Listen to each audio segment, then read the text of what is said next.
Agak ini ya, aman nggak tuh Bapak Ibu? Apa perlu diulang Mas Ari? Halo Mas Ya, Ari. lanjut aja Pak, lanjut Pak. Saya ulang aja kali ya, kayaknya kurang ini.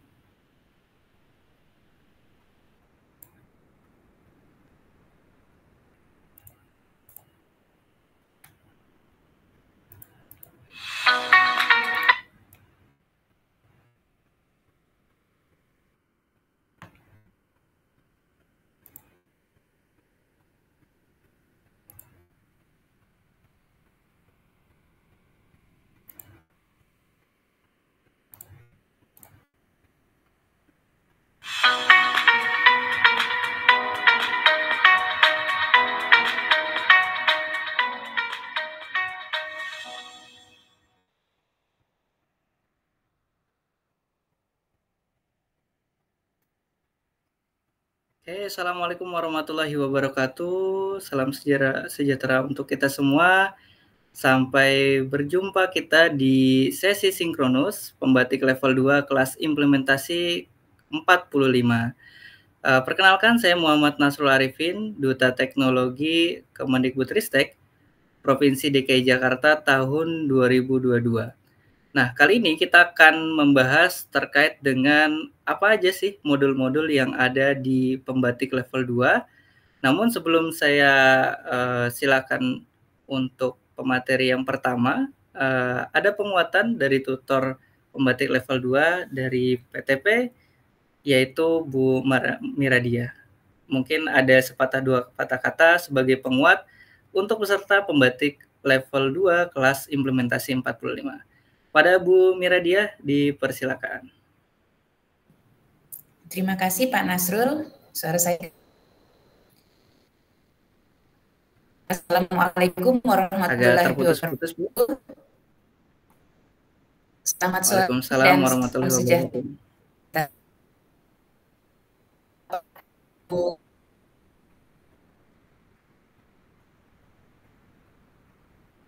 Sudah bagus ya.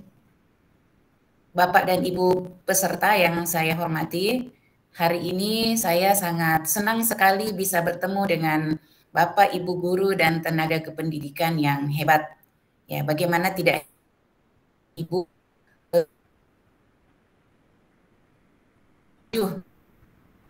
ajang Mohon maaf, ini, Bu ajang Miradia, tingkat agak nasional terputus-putus. belajar dan Bapak dan Ibu dan banyak orang.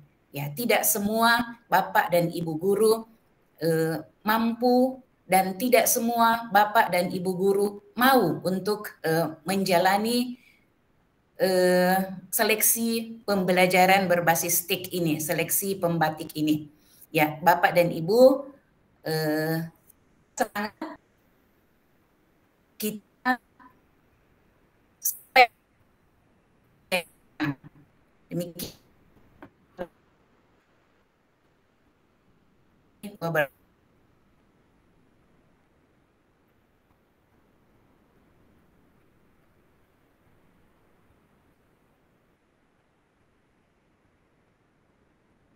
Halo Ibu Miradia, apakah masih tersambung? Sepertinya tadi terputus-putus ya.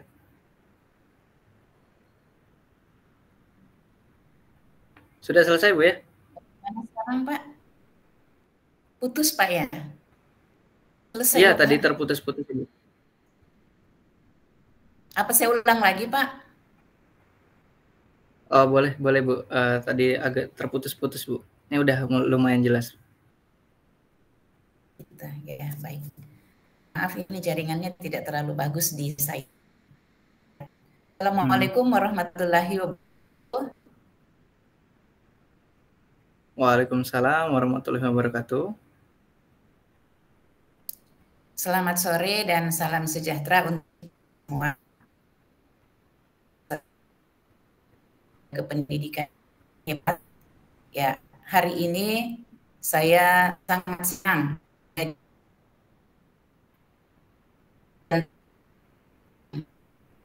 bagaimana yang ada di Indonesia itu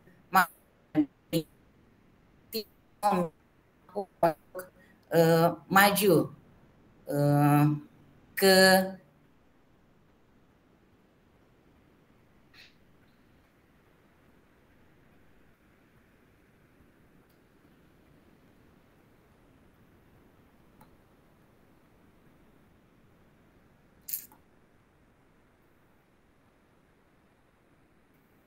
Baik, mungkin ada kendala jaringan ya. Mungkin kita langsung saja ke pemateri yang pertama, yang akan memaparkan tentang modul 4 di pembatik level 2 kali ini tentang optimalisasi pemanfaatan TIK dalam pembelajaran abad 21.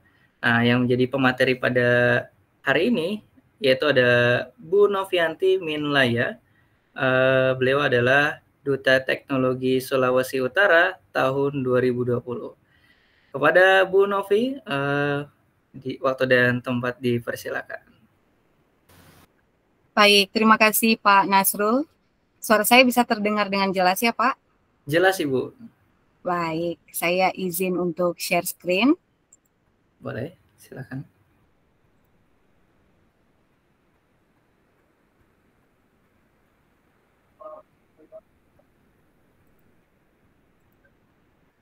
Iya, sudah terlihat ya Pak Nasrul? Sudah Ibu. Ya. Baik, Assalamualaikum warahmatullahi wabarakatuh. Salam sejahtera bagi kita semua. Om Swastiastu, Namo Buddhaya, salam kebajikan. Tentunya sangat berbahagia ya Bapak Ibu, kami bisa ada di antara Bapak Ibu guru hebat yang telah lolos level 1 dan saat ini sudah ada di level 2 implementasi pembatik 2024 ya. Luar biasa ya Bapak Ibu, di mana di pembatik level 2 ini nanti Bapak Ibu akan merencanakan, kemudian akan melaksanakan dan mengevaluasi pelaksanaan pembelajaran dengan memanfaatkan TIK. Serta juga nanti akan ada kolaborasi, di mana kolaborasi ini Bapak Ibu akan menciptakan pembelajaran yang kreatif, yang inovatif, dan juga yang berfokus kepada peserta didik. Nah, Bapak Ibu, di modul yang keempat ini, kita akan membahas nih tentang optimalisasi pemanfaatan TIK dalam pembelajaran. Nah, kira-kira apa saja tujuan dari Bapak Ibu mempelajari modul 4 ini? Tujuan Bapak Ibu mempelajari modul 4 ini yaitu Ibu dan Bapak nanti dapat memahami pendekatan TIPEK. Selain itu, Ibu dan Bapak akan menganalisis unsur TIPEK untuk menciptakan inovasi pembelajaran. Dan di dalam modul 4 ini, Bapak Ibu ada terdapat 3 kegiatan belajar nih. Kegiatan belajar yang pertama, Bapak Ibu, yaitu Bapak Ibu akan mempelajari tentang konsep TIPEK dalam pembelajaran digital. Dan pada kegiatan belajar yang kedua, Ibu dan Bapak guru akan mempelajari bagaimana implementasi TIPEK dalam pembelajaran. Dan pada kegiatan belajar yang ketiga, Ibu dan Bapak guru akan menganalisis praktik baik pemanfaatan digital, pembelajaran digital ya Bapak Ibu.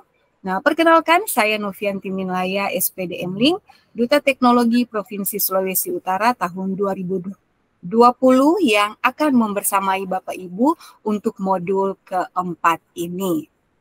Kita lanjut ya Bapak Ibu. Nah, di kegiatan belajar yang pertama ini, Bapak Ibu, tentunya Bapak Ibu akan mengetahui apa itu TIPEK, seperti apa framework-nya. Nah, TIPEK ini Bapak Ibu merupakan singkatan dari Technological, Pedagogical, and Content Knowledge, di mana awalnya itu Bapak Ibu dimulai dari PCK atau Pedagogi Content Knowledge. Nah, ini awal ya Bapak Ibu dari TIPEK yang pertama kali diperkenalkan oleh Schulman pada tahun 1986. Nah, hal yang membedakan TIPEK ini yaitu ada integrasi pengalaman guru di dalamnya, sehingga menjadikan lebih dari sekedar kombinasi pengetahuan dan pedagogi pada materi pelajaran. Nah, di sini Bapak Ibu kalau kita melihat ya, dari framework yang ada, dari kerangka yang ada, bahwa terlihat di gambar ini apa saja domain-domain yang harus dikuasai oleh guru ketika akan menyajikan pembelajaran di dalam kelas. Kalau kita melihat juga dari gambar yang ada, Bapak Ibu, di setiap irisannya ini ada domain TPEC yang merupakan kombinasi antara teknologi, kemudian ada konten, ada pedagogi di sana.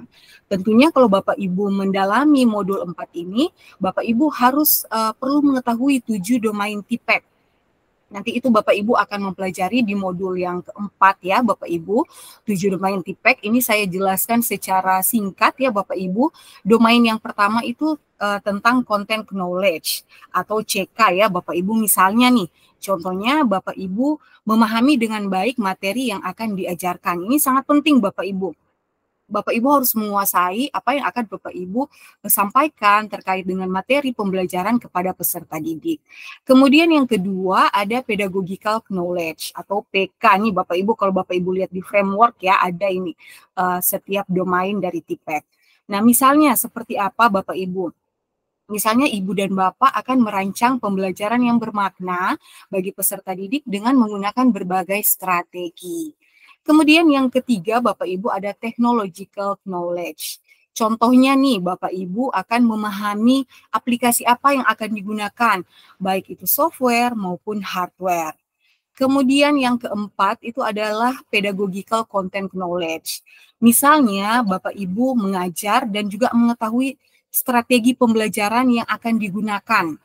Jadi tidak hanya dari segi teknologi digitalnya, tetapi bagaimana strategi yang tepat agar supaya mendukung pemanfaatan teknologi digital. Yang kelima, technological content knowledge. Nah, misalnya Bapak Ibu menggunakan platform-platform pembelajaran yang interaktif untuk memperkenalkan materi pembelajaran. Yang keenam, Bapak Ibu ada teknologi pedagogical knowledge. Misalnya Bapak Ibu menggunakan LMS ya, seperti ada Google Classroom yang bisa mendorong pembelajaran secara mandiri dan lain-lain ya Bapak Ibu sudah sangat banyak LMS yang saat ini bisa Bapak Ibu akses. Kemudian yang ketujuh ada TPEC sendiri di mana Bapak Ibu akan memberikan contoh-contoh yang relevan dan memberikan pemahaman yang mendalam tentang materi yang dipelajari oleh peserta didik. Jadi secara ringkas untuk domain TPEC ini digambarkan melalui framework yang ada Bapak Ibu. Oke, kita lanjut Bapak Ibu. Nah, untuk implementasi pembelajaran digital ya, tadi kita sudah mengenal apa itu TPEC, kemudian domain-domain apa saja yang ada di sana. Nah, sekarang kerangka TPEC sendiri dalam pembelajaran digital itu seperti apa sih? Nah, ini ada contoh implementasi pembelajaran digital di bidang PPKN. Nanti bisa Bapak Ibu coba terapkan di mata pelajaran yang Bapak Ibu ampuh. Nah, kalau di contoh ini menggunakan Classroom ya Bapak Ibu, menggunakan Classroom sebagai sistem manajemen pembelajaran atau LMS-nya. Nah, kalau kita melihat ya Bapak Ibu dari kerangka TPEC yang ada ini, ada 3 unsur ya Bapak Ibu, ada guru, kemudian ada sarana, ada murid. Nah, apa yang harus diperhatikan oleh guru? Nah, guru tentu harus mampu menyesuaikan teknologi dengan kegiatan pembelajaran. Jadi, Bapak Ibu akan menentukan teknologi apa yang akan Bapak Ibu gunakan. Selanjutnya Bapak Ibu akan mengintegrasikan teknologi secara tepat ya sesuai dengan karakteristik dan daya dukung yang ada di sekolah yang dimiliki oleh sekolah dan juga yang dimiliki oleh peserta didik. Lalu Bapak Ibu akan memilih atau memiliki pemahaman yang baik dalam memadukan antara aspek teknologi, pedagogi dan juga pengetahuan. Jadi harus berkolaborasi ya semuanya Bapak Ibu, tidak boleh jalan sendiri-sendiri, tetapi ketiga aspek ini antara konten, antara pengetahuan, kemudian teknologi dan pedagoginya itu harus menjadi satu kesatuan. Selanjutnya dari sarana apa nih yang harus perlu Bapak Ibu persiapkan ya? Tentunya media apa yang akan Bapak Ibu pakai. Contohnya ada Android atau laptop yang akan digunakan, kemudian ada Google Classroom, proyektor, bahan ajar digital yang nanti Bapak Ibu akan bagikan kepada peserta didik untuk mendukung proses pembelajaran, dan juga tidak kalah pentingnya ada akses internet ya Bapak Ibu. Nah lalu dari unsur murid, bagaimana nih kalau guru udah mempersiapkan pembelajaran digital, sarananya sudah tersedia, lalu apa yang akan dilakukan oleh murid? Nah, tentu murid akan melakukan kegiatan yang membuat mereka bisa mendapatkan pembelajaran secara langsung yang bermakna. Karena mereka langsung dengan Android-nya masing-masing mungkin, dengan laptop yang disediakan oleh Bapak Ibu langsung mencoba. Nah, ini tentu akan memberikan pengalaman belajar yang berbeda bagi mereka. Kemudian yang kedua, keterampilan abad 21 dan juga hasil belajar akan meningkat. Ini yang diharapkan ya Bapak Ibu, ketika Bapak Ibu memanfaatkan teknologi digital dalam pembelajaran adalah adanya peningkatan hasil belajar. Jangan sampai malah ketika menggunakan teknologi digital loh, hasilnya semakin menurun. Nah, tetapi diharapkan ada peningkatan. Kemudian siswa ini nanti bisa belajar secara mandiri dan bisa berkolaborasi baik dengan guru maupun dengan teman-temannya. Oke ya, jadi proses ini tuh terjadi antara guru, sarana yang digunakan, dan juga murid. Dan yang harus diingat Bapak Ibu dalam pengelolaan kelas digital ini, Bapak Ibu harus bisa merancang pembelajaran yang menyenangkan, kemudian penyampaiannya ini sesuai dengan kodrat zaman. Artinya kita menyesuaikan. Kalau kita mengajar untuk siswa yang di jenjang SD, berarti kita menyesuaikan dengan teknologi apa yang cocok ya untuk anak-anak SD, SMP, atau SMA. Nah, di sini ya Bapak Ibu, pembelajaran digital yang Bapak Ibu sajikan kepada peserta didik nanti akan berdampak pada aspek pengetahuan, emosional, maupun sikap dari murid itu sendiri. Ya, itu ya Bapak Ibu untuk implementasi pembelajaran digital. Selanjutnya Bapak Ibu, nah kita masuk pada kegiatan belajar yang kedua. Ada apa saja di kegiatan belajar yang kedua Bapak Ibu dari modul 4 ini? Nah, di sini Bapak Ibu akan sama-sama belajar bagaimana mempersiapkan pembelajaran digital. Nah, pembelajaran digital ini kita sudah lebih familiar atau lebih kita kenal dengan istilah e-learning ya, Bapak Ibu. Nah, di mana pemanfaatan media digital itu digunakan dalam proses pembelajaran. Nah, sehingga diharapkan bahwa pembelajaran yang berlangsung di dalam kelas itu merupakan pembelajaran yang terdiferensiasi ya Bapak Ibu. Jadi Bapak Ibu harus bisa menjawab kebutuhan dari setiap peserta didik yang ada. Nah, salah satu cara Bapak Ibu untuk dapat menyajikan pembelajaran yang terdiferensiasi yaitu dengan Bapak Ibu memberikan fasilitas media pembelajaran yang beragam sesuai dengan karakteristik dari peserta didik. Nih ya Bapak Ibu, jadi nanti Bapak Ibu silakan nih mulai mempersiapkan pembelajaran digital di kelas Bapak Ibu. Oke, kita lanjut Bapak Ibu. Nah, saya rasa Bapak Ibu sudah paham ya seperti apa diferensiasi itu, bahwa guru tidak harus memenuhi kebutuhan semua individu setiap saat atau setiap waktu. Tetapi di sini yang diharapkan bahwa Bapak Ibu dapat menggunakan berbagai pendekatan belajar, strategi belajar seperti yang tadi ya, di dimensi atau domain dari TIPET.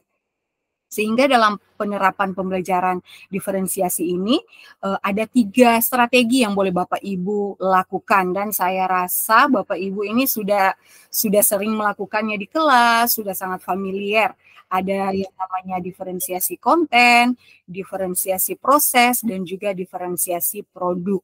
Jadi tinggal bagaimana Bapak Ibu merancang, kemudian menyajikan pembelajaran yang berpusat pada pembelajaran yang terdiferensiasi dengan 3 strategi ini. Oke, baik Bapak Ibu.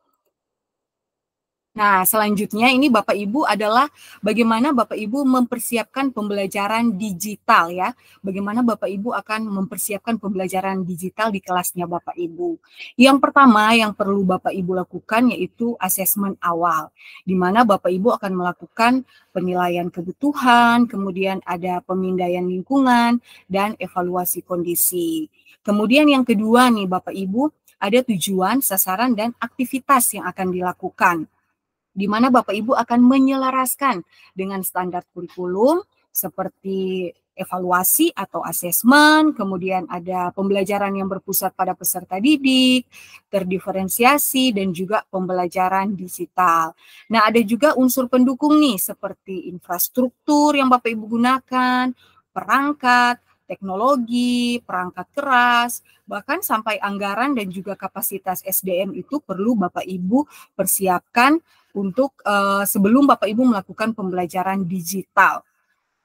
Nah, dan yang terakhir Bapak Ibu apalagi nih yang perlu dipersiapkan, yaitu evaluasi. Nah, evaluasi ini mengukur efektivitas rencana pembelajaran digital. Seperti Bapak Ibu akan menentukan metode formatif dan juga sumatif yang memperhatikan harus ada aspek kolaborasi, kemudian komunikasi, umpan balik, dan juga penyesuaian selama implementasi pembelajaran digital. Jadi ini adalah tahapannya ya Bapak Ibu, ketika Bapak Ibu akan mempersiapkan pembelajaran digital. Baik Bapak Ibu, kita lanjut. Nah, bagaimana Bapak Ibu akan melaksanakan dan mengelola pembelajaran digital? Nah, tentunya Bapak Ibu perlu menerapkan dasar-dasar penggunaan pembelajaran digital agar dapat berhasil dalam menyampaikan atau mencapai tujuan pembelajaran. Nah, dasar-dasar pemanfaatan digital itu apa saja Bapak Ibu? Yang pertama, direlevansikan dengan kondisi real. Ya, harus Bapak Ibu menyesuaikan dengan kondisi yang ada di lapangan, yang memang ada di sekolah Bapak Ibu. Kemudian penerapannya praktis ya Bapak Ibu, baik dari segi penggunaan, pemanfaatannya. Nah, itu harus dipersiapkan dengan baik. Kemudian memperoleh umpan balik dan analisis kemajuan agar supaya Bapak Ibu bisa mengukur nih kebermanfaatannya seperti apa kepada peserta didik. Kemudian harus mengaktifkan keterlibatan sosial peserta didik dengan menggunakan pembelajaran, misalnya ada metode campuran atau blended learning yang mungkin bisa Bapak Ibu padukan dengan hypermedia. Jadi banyak ya sekarang Bapak Ibu metode-metode pembelajaran, model-model pembelajaran yang bisa Bapak Ibu gunakan untuk membuat pembelajaran itu lebih bermakna, lebih menyenangkan bagi peserta didik. Oke, Bapak Ibu, kita lanjut. Nah, bagaimana kita akan mengevaluasi pembelajaran digital? Di sini untuk tahapan evaluasi pembelajaran digital, tentunya itu bukan hanya sebatas penggunaan tools atau aplikasi digital ketika kita akan menguji peserta didik. Tidak ya Bapak Ibu, tetapi yang harus kita pahami di sini apa saja jenis-jenis evaluasi dalam proses pembelajaran.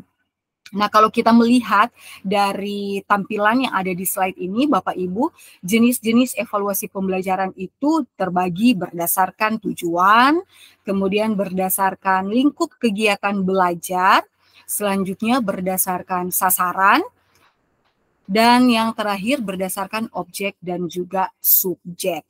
Nah, beberapa strategi evaluasi digital juga bisa dilakukan Bapak Ibu di dalam proses pembelajaran. Misalnya nih, Bapak Ibu memberikan kuis yang terdiri dari 2 atau 3 pertanyaan, bentuk pertanyaannya terbuka atau juga pilihan ganda. Bebas ya, ditentukan oleh Bapak Ibu guru. Kemudian ada forum diskusi online, atau Bapak Ibu menggunakan polling digital untuk mendapatkan umpan balik dan juga melibatkan siswa secara aktif ya Bapak Ibu dengan memanfaatkan teknologi digital, dan Bapak Ibu juga bisa membuat portofolio digital untuk peserta didik kita. Contoh konkretnya dalam evaluasi pembelajaran digital itu, misalnya ketika Bapak Ibu melakukan pretest atau survei. Ada yang menggunakan Chromebook, akun belajar ID, ada yang menggunakan Google Form, Google Sheet, Canva for Education, dan juga Quizzes. Banyak sekali ya Bapak Ibu teknologi digital atau media-media pembelajaran yang bisa Bapak Ibu gunakan dalam proses evaluasi pembelajaran. Oke, Bapak Ibu.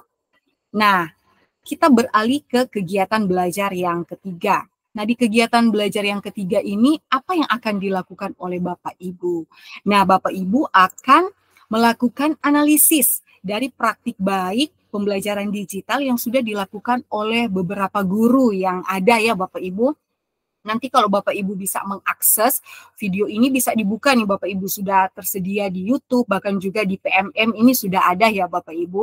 Nah, ini contoh yang pertama nih Bapak Ibu, dari kelasnya Pak Abdul Rahmat.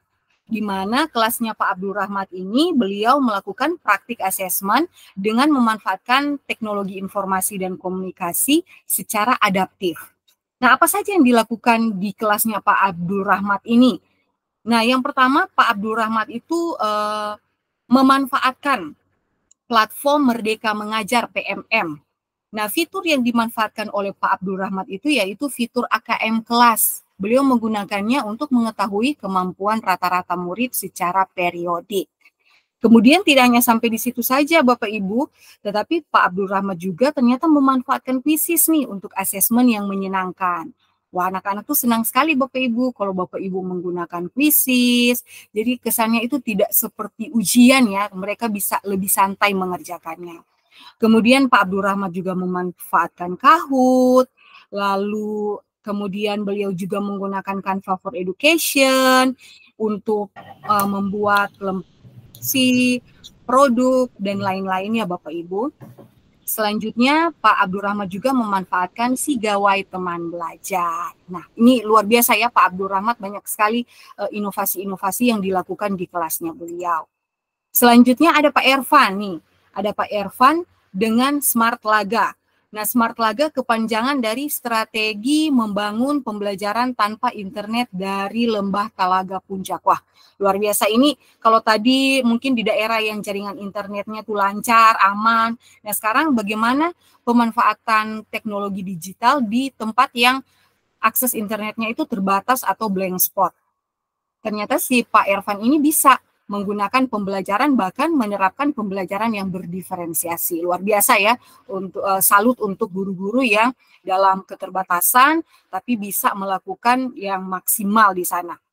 Nah, selanjutnya Bapak Ibu ada kelasnya Bu Puji. Nah, Bu Puji ini memanfaatkan kuisis dengan metode kertas ya Bapak Ibu. Nah, ini judulnya Praktik Baik Pembelajaran Diferensiasi dengan Metode No Baper. Jadi Bu Puji memanfaatkan kuisis yang berbasis kertas untuk melakukan evaluasi pembelajaran secara individu. Jadi tinggal di-scan, kemudian muncul deh berapa nilai dari peserta didik. Menarik sekali ya Bapak Ibu, nanti bisa Bapak Ibu adopsi di kelasnya Bapak Ibu atau bisa Bapak Ibu kembangkan di kelasnya Bapak Ibu supaya semakin berdampak bagi peserta didik. Karena peserta didik tuh suka dengan hal-hal yang baru. Mereka tuh senang, wah guru saya ternyata hari ini membawa konsep baru, membawa strategi baru nih dalam kelas. Jadinya menarik, tidak membosankan, tidak mengantuk, dan lain-lain sebagainya Bapak Ibu. Baik Bapak Ibu, itu paparan dari saya terkait modul 4. Dan semoga ini bisa membantu Bapak Ibu nanti dalam menyelesaikan penugasan yang ada di pembatik level 2, level implementasi. Baik Pak Nasrul, sekian paparan modul 4 dari saya, dan mungkin nanti kalau ada pertanyaan dari Bapak Ibu di Google Chat ya, Pak Nasrul bisa ditanyakan di sana. Saya kembalikan kepada Pak Nasrul. Terima kasih. Baik, terima kasih Bu Novianti telah memaparkan materi yang pertama, yaitu modul 4 tentang optimalisasi pemanfaatan TK dalam pembelajaran abad 21. Baik, untuk Bapak Ibu peserta pembatik level 2 khususnya kelas 45, tidak diperkenankan untuk bertanya di komen YouTube ya. Kita manfaatkan Google Chat grup implementasi kelas 45, di situ wadah kita untuk berkomunikasi. Jadi kalau ada pertanyaan langsung di Google Chat. Baik, sebelum saya menuju ke pemateri yang kedua, mungkin ada penguatan terkait dengan materi yang tadi sudah disampaikan oleh Bu Novianti. Mungkin ada yang bisa disampaikan sepatah dua patah kata dari PTP, tutor PTP ya, dari Bu Indah Triwidiana. Untuk Ibu mungkin disilakan. Ya, terima kasih Mas Nasrul. Assalamualaikum warahmatullahi wabarakatuh. Salam sejahtera untuk kita semua. Ya, mohon maaf Bapak Ibu narasumber yang hebat semua yang ada di sini. Terima kasih atas waktu yang diberikan kepada kami. Kami izin menyapa dulu teman-teman yang peserta pembatik yang luar biasa, di mana di sini adalah para pendidik yang ingin maju bersama dalam meningkatkan pengetahuan tentang TIK, di mana di sini memang ini sudah zamannya gitu ya Pak Nasrul ya.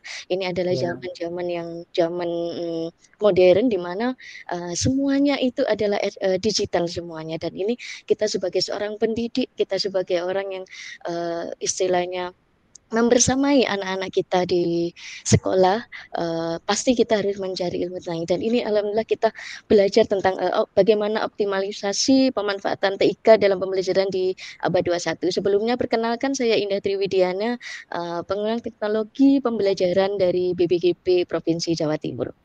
Oke, baik, Bapak Ibu semuanya, memang di era digital ini memang kita harus benar-benar bekerja, terus berupaya agar kita tidak tertinggal. Apalagi sekarang anak-anak kita itu adalah anak-anak yang luar biasa. Bahkan kadang yang kita tidak bisa ternyata anak-anak itu bisa, karena di sini era digital, di YouTube, di apa, kita sudah bisa belajar lah. Ini kita juga harus imbangi dengan bagaimana memberikan pengetahuan kepada anak-anak bahwa internet atau YouTube atau apa, atau platform apapun itu baik, tapi bagaimana kita bisa anak-anak itu memanfaatkan dengan baiklah. Ini bisa kita petik di sini, bahwa di sini kita harus mengoptimalkan pemanfaatan itu dan memberikan pengetahuan-pengetahuan yang luar biasa kepada anak-anak, bahwa di sini benar TIPEK itu adalah satu kesatuan, di mana di sini adalah ada tiga unsur yang berbeda, yaitu teknologi, pedagogi, dan konten pengetahuan, di mana ini akan bisa membantu anak-anak untuk mencari informasi, untuk mendapatkan informasi yang anak-anak berikan lah. Inilah tadi yang sudah diberikan oleh Bu Novianti tadi, bahwa TIPEK ini adalah benar-benar satu kesatuan yang tidak terpisahkan. Kita tidak bisa hanya pedagogiknya, tapi teknologinya tidak. Nah, sedangkan kalau hanya pedagogik aja sekarang kita pasti akan ketinggalan tanpa menggunakan sebuah teknologi, begitu ya. Itu sepakat apa tidak? Tapi insya Allah kita sepakat semua bahwa teknologi pedagogik tidak diimbangi dengan teknologi dan konten pengetahuan, itu tidak akan bisa sambung, karena ini adalah zamannya sudah zaman digital.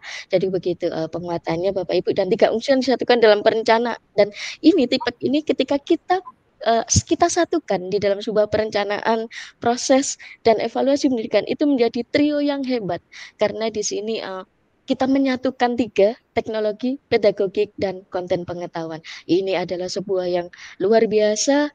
Jadi untuk itu mari Bapak Ibu yang hebat, mari teman-teman pendidik yang ada di sini, mari kita gunakan ini dengan sebaik mungkin, dan kita juga menginformasikan ke anak-anak kita.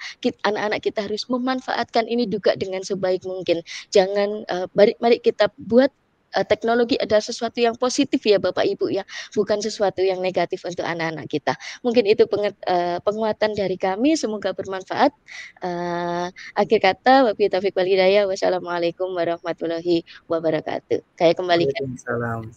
Ya, terima kasih Bu Indah dari PTP ya, tutor PTP dari Jawa Timur ya, BBGP ya? Iya, BBGP Jawa Timur. Terima kasih Bu atas penguatannya. Jadi itu yang telah disampaikan pemateri dari Bu Novianti tadi dari pemateri yang pertama. Kita berlanjut ke pemateri yang kedua. Ini udah bersama kita juga, yaitu Ibu Iriani, Duta Teknologi Maluku Utara tahun 2018 ya. Untuk yang pemateri yang kedua itu membahas tentang modul 5, yaitu penerapan model pembelajaran berbasis sumber belajar digital. Untuk Ibu Iriani, waktu dan tempat kami persilakan. Mohon maaf Ibu, mic-nya masih mati. Ya. Baik, terima kasih Mas Nasrul, moderator kita yang hebat, luar biasa, yang telah memfasilitasi untuk kegiatan kita hari ini. Sebelum saya memulai, mungkin saya izin menyapa dulu Bapak dan Ibu yang berada di room virtual pada saat ini. Assalamualaikum warahmatullahi wabarakatuh. Salam sejahtera untuk kita semua. Om Swastiastu, Namo Buddhaya, salam kebajikan, Rahayu. Bapak dan Ibu sekalian, saya pribadi mengucapkan terima kasih yang sebesar-besarnya kepada pimpinan Pusdatin dan Bapak Ibu PIC Pembatik Level 2 yang dalam hal ini telah memfasilitasi webinar ini, dan terima kasih juga kepada Bapak dan Ibu peserta yang sampai saat ini masih begitu bersemangat dan luar biasa, begitu antusias, dan menurut kami antusias Bapak dan Ibu ini adalah pemicu semangat kami juga. Nah, Bapak Ibu sekalian, untuk sesi hari ini saya izin share screen dulu, Mas Nasrul. Silakan Ibu. Ya.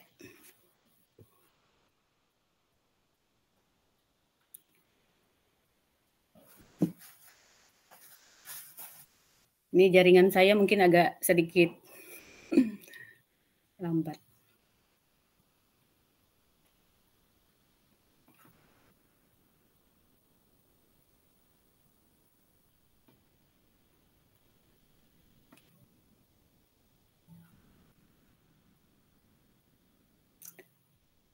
Sudah tampak Mas Nasrul untuk slide saya?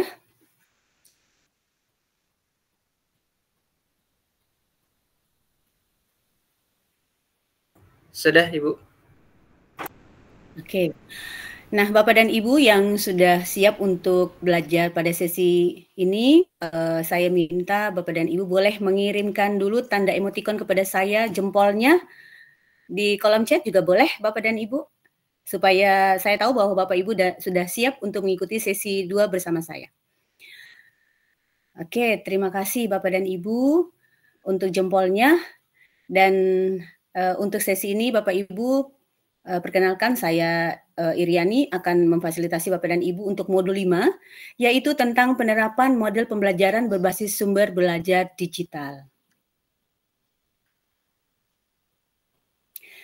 Nah, Bapak Ibu sekalian, untuk tujuan pembelajaran kita pada sesi ini adalah yang pertama, Bapak dan Ibu diharapkan dapat mendeskripsikan pemanfaatan fitur PMM. Selanjutnya dapat mendeskripsikan pemanfaatan fitur rumah belajar. Kemudian dapat mendeskripsikan pemanfaatan fitur sumber belajar digital lainnya. Kemudian dapat menerapkan model pembelajaran project-based learning. Kemudian dapat model pembelajaran berbasis game atau game-based learning. Kemudian dapat menerapkan model pembelajaran berbasis discovery inquiry learning. Selanjutnya dapat menerapkan model pembelajaran problem-based learning. Dan terakhir, dapat menerapkan model pembelajaran learning station.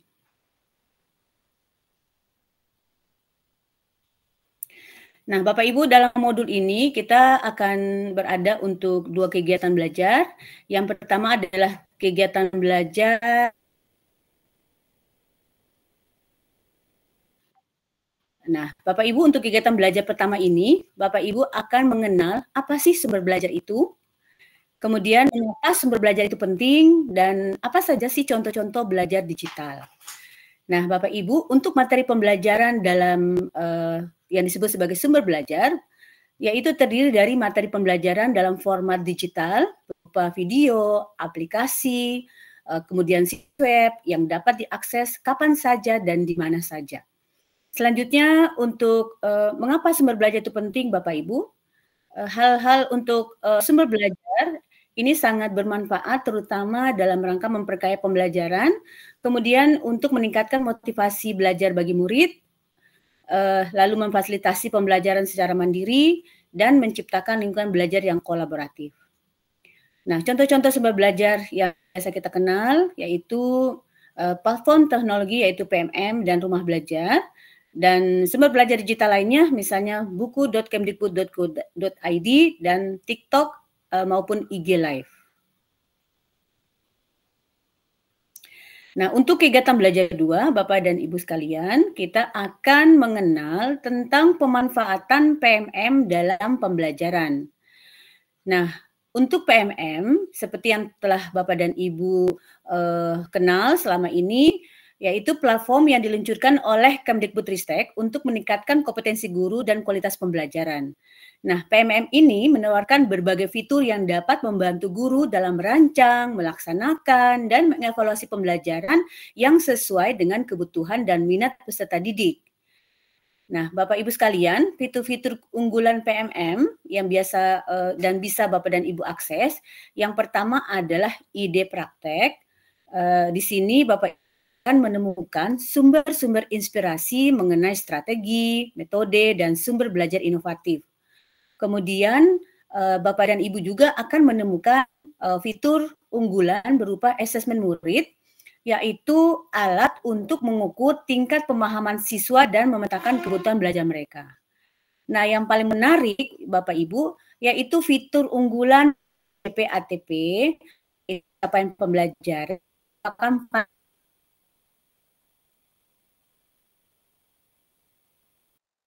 jam pembelajaran yang jelas. Nah, selain itu Bapak Ibu di fitur PMM, Bapak Ibu juga akan mengenal atau menemukan tentang fitur perangkat ajar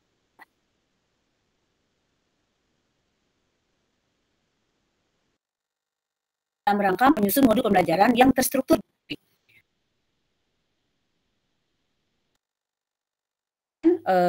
Untuk fitur bukti ini Bapak ada untuk berbagi praktik baik dan hasil karya siswa yang begitu inspirasi yang berisi dari pembelajaran dalam format video yang interaktif dan menarik. Nah, Bapak Ibu, untuk fitur unggulan PMM ini coba diketik di kolom chat Bapak Ibu siapa yang sudah menginstal di HP-nya untuk fitur PMM yang terbaru Bapak Ibu. Oke. Jadi pastikan Bapak Ibu sudah menginstal aplikasi yang terbaru ya di HP masing-masing. Baik, Bapak Ibu untuk mengakses PMM ini, Bapak Ibu di sini di modul ini juga Bapak Ibu difasilitasi untuk contoh-contoh penerapannya. Nah, untuk contoh penerapan di sini sebagai contoh, Ibu Yani seorang guru bahasa Inggris berhasil meningkatkan motivasi dan hasil belajar muridnya dengan memanfaatkan fitur-fitur PMM. Di sini Ibu Yani mengidentifikasi masalah melalui survei di mana Ibu Yani menemukan bahwa siswa kurang termotivasi karena kesulitan memahami materi. Nah, kemudian Ibu Yani mencari solusi yaitu menggunakan fitur ide praktek untuk mencari inspirasi strategi pembelajaran yang lebih menarik. Nah, kemudian beliau melakukan assessment. Di sini Bu Yani menggunakan fitur assessment murid untuk mengukur tingkat pemahaman siswa dan merancang pembelajaran yang sesuai. Nah, kemudian Ibu Yani juga mencoba merancang pembelajaran dengan menggunakan fitur capaian pembelajaran, alur tujuan pembelajaran, dan perangkat ajar untuk membuat modul pembelajaran yang terstruktur dan menarik. Kemudian beliau melaksanakan pembelajaran aktif, yaitu menggunakan fitur bukti karya dan video pembelajaran untuk mendorong siswa belajar secara aktif dan kolaboratif. Nah, tahap berikutnya, Ibu Yani mengevaluasi pembelajaran dengan menggunakan fitur asesmen murid untuk mengukur kemajuan belajar siswa serta memberikan umpan balik yang konstruktif.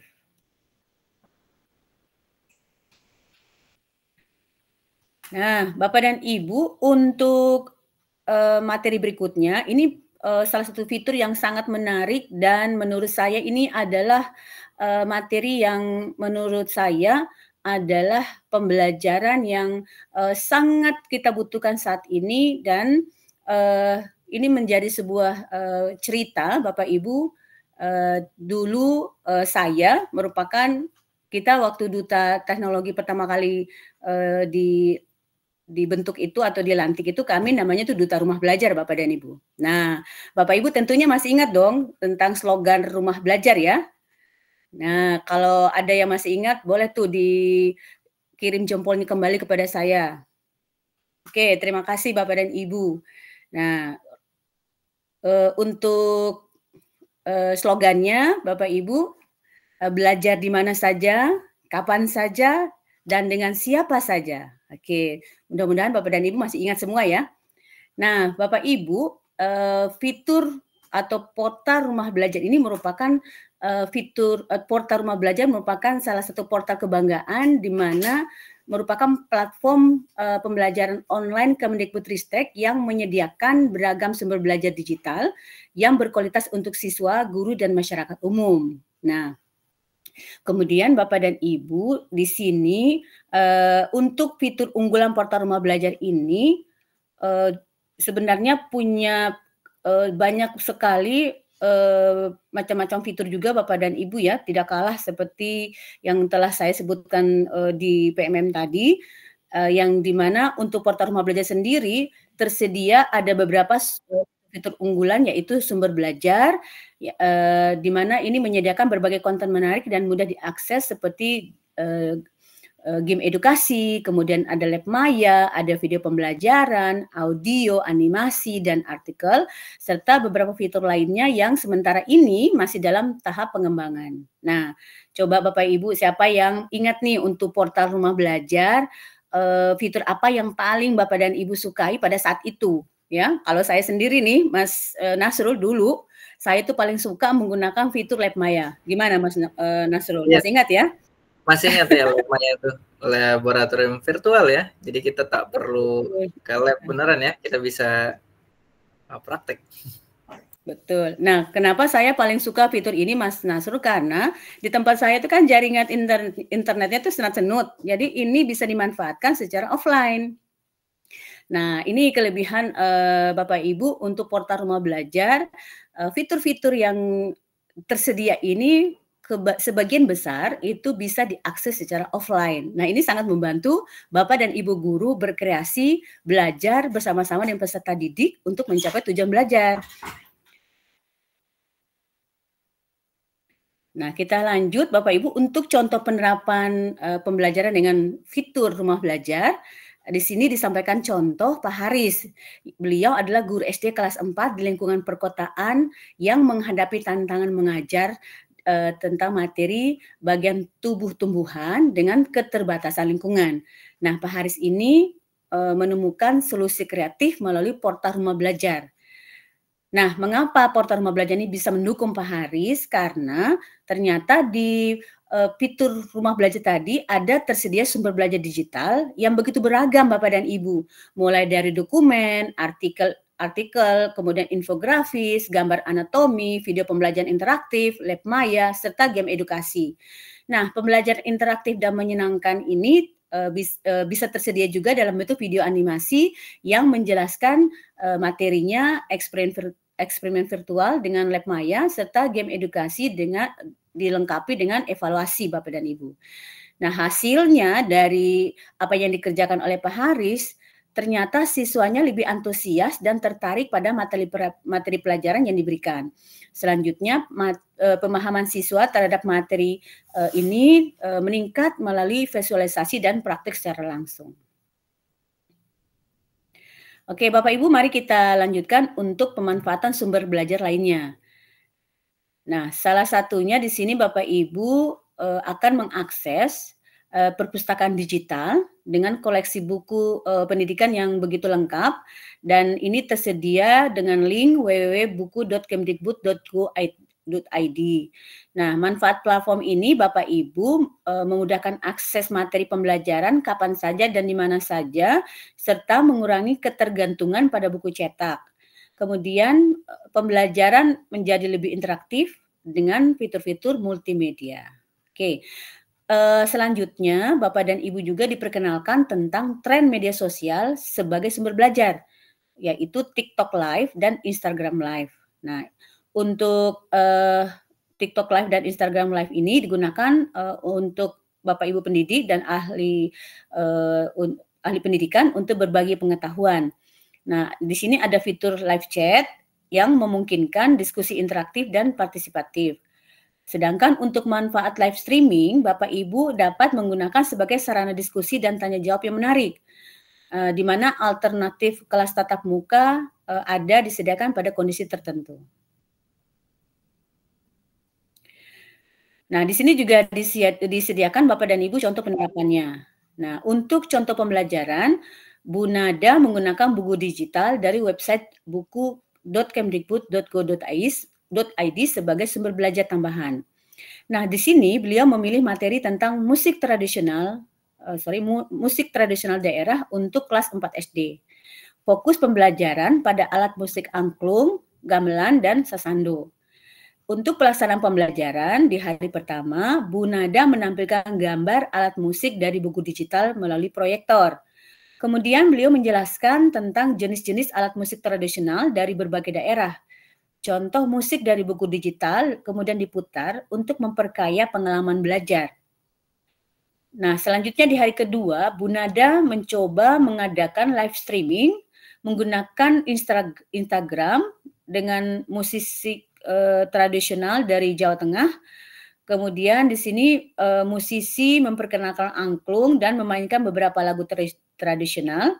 Dan kemudian dilanjutkan dengan sesi tanya jawab interaktif yang diadakan untuk meningkatkan partisipasi murid. Baik, Bapak dan Ibu, apakah masih bersemangat? Kita akan lanjut nih, soalnya Bapak Ibu kita akan lebih mengeksplor untuk bagaimana sih Bapak dan Ibu memanfaatkan sumber-sumber belajar digital itu di dalam penerapan dalam proses pembelajaran. Baik, Bapak Ibu di dalam modul ini, di modul 5 ini, Bapak Ibu juga disiapkan tentang model-model pembelajaran interaktif untuk pembelajaran abad 21 ya, yaitu yang pertama ada game-based learning, ada learning, ada discovery inquiry learning, kemudian ada station learning. Bapak Ibu dari model-model pembelajaran yang ada ini, nih biasa Bapak Ibu gunakan saat ini? Boleh diketik lagi di kolom chat, saya ingin tahu. Oke Bapak dan Ibu, terima kasih. Bapak Ibu untuk kolom chat lagi, nanti dilanjutkan di chatbox yang sudah disiapkan ya, tidak dilayani untuk media streaming sekarang ini. Oke, terima kasih. Saya akan lanjut untuk bahas tentang model project based learning. Nah, Bapak dan kalian, untuk project based learning ini merupakan salah satu model pembelajaran inovatif yang menerapkan berbagai strategi yang mengarah pada peningkatan keterampilan berpikir kritis, kemudian kreatif, kolaboratif, dan komunikatif yang menitikberatkan pada aktivitas murid untuk menghasilkan produk hasil dari proyek yang dilakukan. Untuk sintaks pembelajarannya, Bapak Ibu, ini yang paling penting dipahami oleh Bapak dan Ibu guru sebagai pelaku dalam proses pembelajaran. Yang pertama, Bapak Ibu kita akan start mulai dari penentuan pertanyaan mendasar. Nah, keistimewaan project based learning ini adalah pembelajaran berbasis kontekstual, alias pembelajaran harus merupakan pembelajaran dengan konteks-konteks yang nyata Bapak dan Ibu. Makanya untuk fase 1 itu dimulai dengan penentuan pertanyaan mendasar yang mengangkat tentang isu atau masalah-masalah kontekstual. Kemudian yang kedua Bapak Ibu akan lanjut untuk desain proyek, yaitu menyusun perencanaan proyek. Jadi anak-anak nanti diajak untuk menyusun perencanaan proyek mereka, di mana guru memfasilitasi murid untuk merancang langkah-langkah kegiatan penyelesaian proyek mereka beserta dengan bagaimana pengelolaannya. Nah, yang selanjutnya yaitu Bapak Ibu akan masuk ke sesi yang ketiga atau sintaks yang ketiga, yaitu create schedule atau menyusun jadwal. Nah, di sini guru memberikan pendampingan kepada murid melakukan penjadwalan semua kegiatan yang telah dirancang. Kemudian nanti dilanjutkan untuk tahap monitoring atau memantau siswa dalam hal menemukan atau melihat seberapa banyak kemajuan proyek yang telah dikerjakan oleh anak. Selanjutnya Bapak Ibu masuk ke tahap assess the outcome atau penilaian hasil. Di sini guru memfasilitasi murid untuk menyusun laporan, kemudian mempresentasikan dan mempublikasikan hasil karya anak. Di tahap terakhir, Bapak dan Ibu masuk ke sintaks yaitu evaluasi pengalaman. Di sini, guru dan murid pada akhir proses pembelajaran melakukan refleksi terhadap aktivitas dan hasil tugas proyek. Nah, 6 sintaks ini merupakan satu bagian yang lengkap untuk Bapak dan Ibu memfasilitasi pembelajaran berbasis proyek.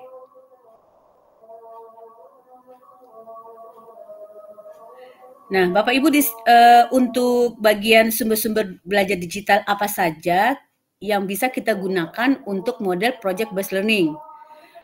Nah, di sini untuk penentuan pertanyaan mendasar, Bapak Ibu bisa memberikan contoh kasus atau gambar atau video tentang permasalahan dalam kehidupan sehari-hari yang bisa didapatkan dari media sosial.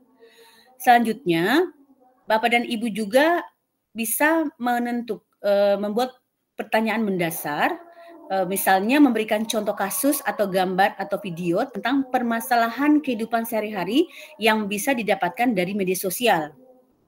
Nah, kemudian untuk penilaian hasil, Bapak Ibu juga bisa memanfaatkan media sosial kembali sebagai sarana presentasi dan publikasi hasil karya murid. Jadi, media sosial menjadi bagian yang paling dekat dengan peserta didik dalam rangka mendekatkan anak dengan menggunakan sumber belajar digital ini.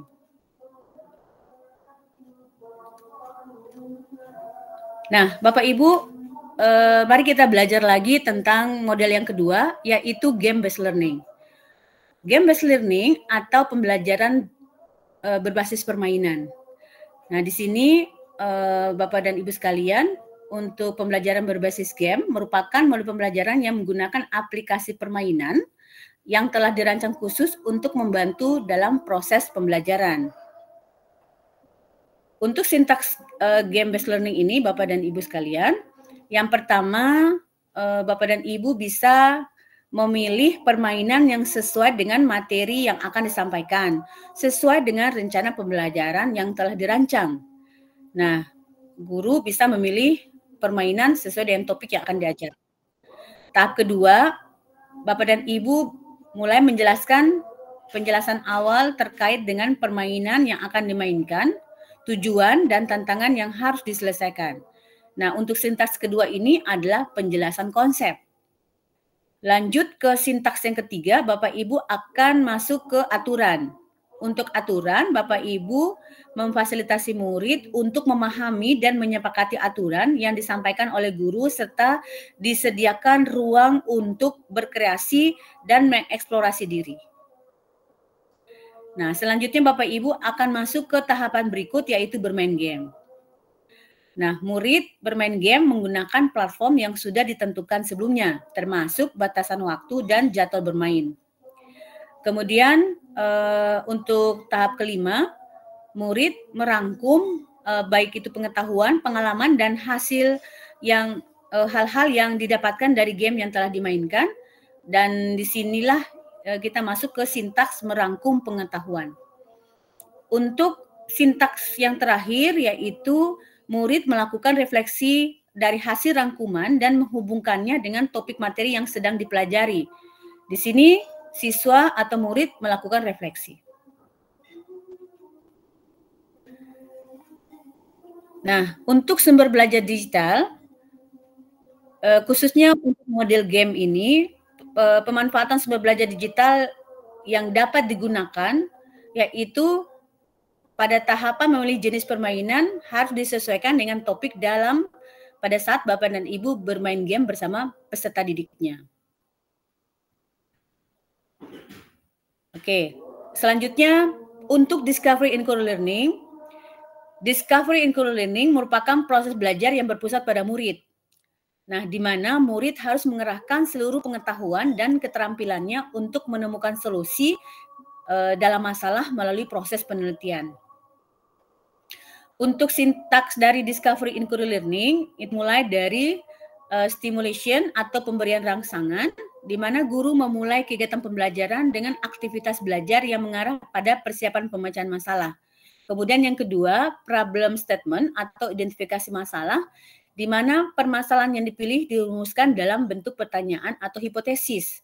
Selanjutnya, Bapak dan Ibu masuk ke sintaks yang ketiga, yaitu data collection atau pengumpulan data, di mana guru memberikan kesempatan kepada murid untuk mengumpulkan beberapa informasi yang relevan sebanyak-banyaknya untuk membuktikan benar atau tidaknya hipotesis.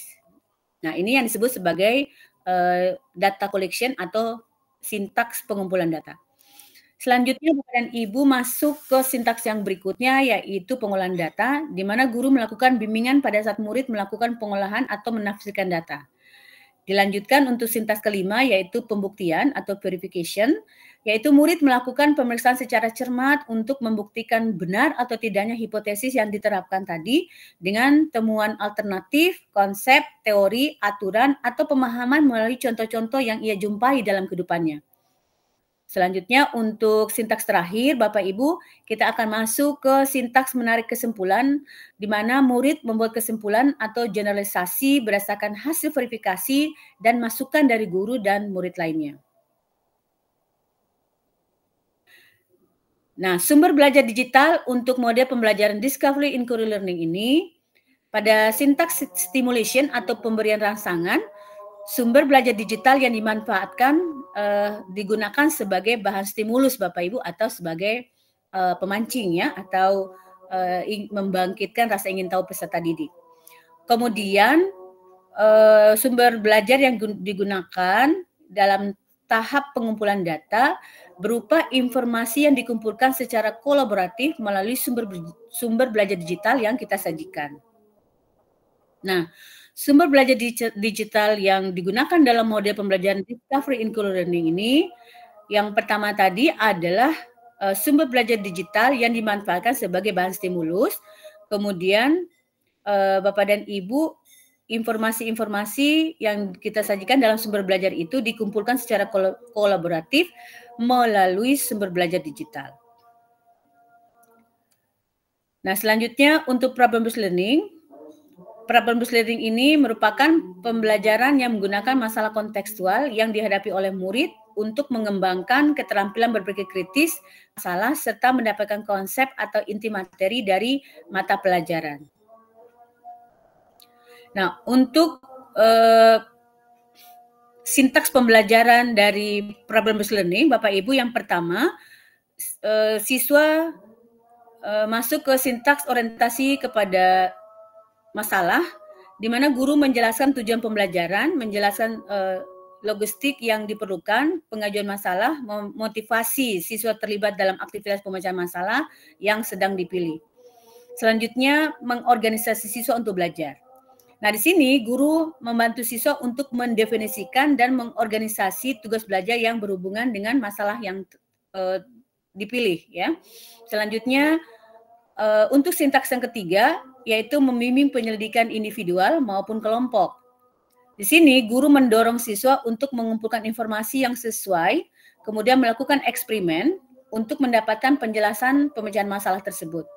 Yang keempat, mengembangkan dan menyajikan hasil karya, di mana guru membantu siswa dalam merencanakan dan menyiapkan karya yang sesuai seperti laporan, video, model, dan membantu mereka untuk berbagi tugas dengan kelompoknya.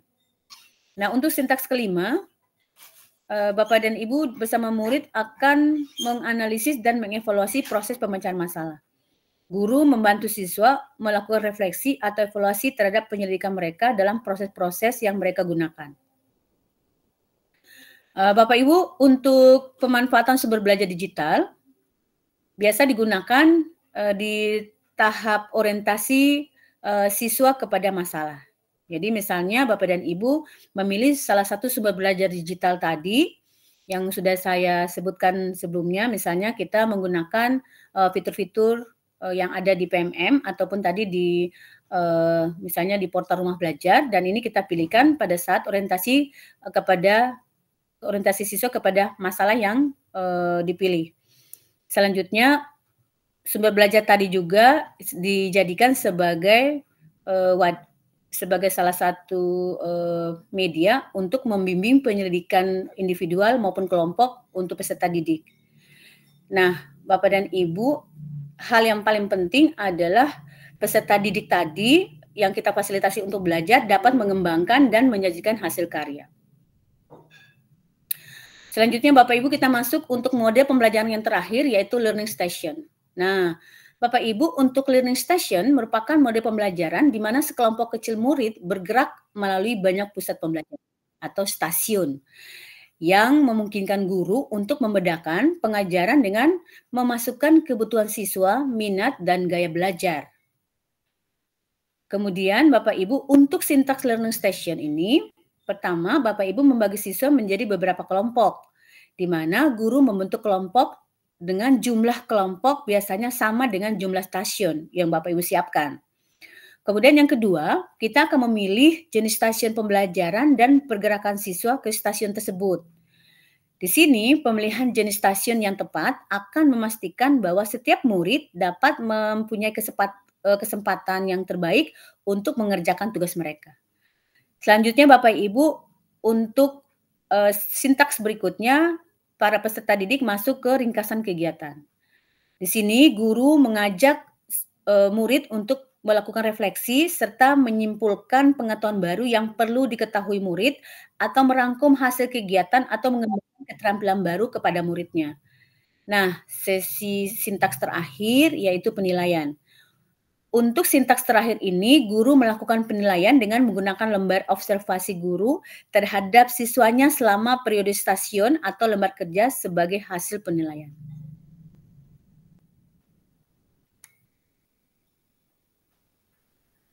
Nah, beberapa hal yang perlu diperhatikan untuk sintaks learning station ini, Bapak Ibu, dalam memilih jenis stasiun pembelajaran dan pergerakan siswa ke stasiun, merupakan langkah pada model pembelajaran yang sangat memungkinkan pemanfaatan sumber belajar, terutama sumber belajar digital yang Bapak Ibu pilih.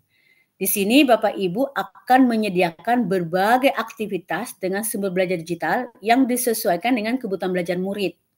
Nah, ini menurut saya paling cocok Bapak dan Ibu menggunakan pendekatan pembelajaran berdiferensiasi.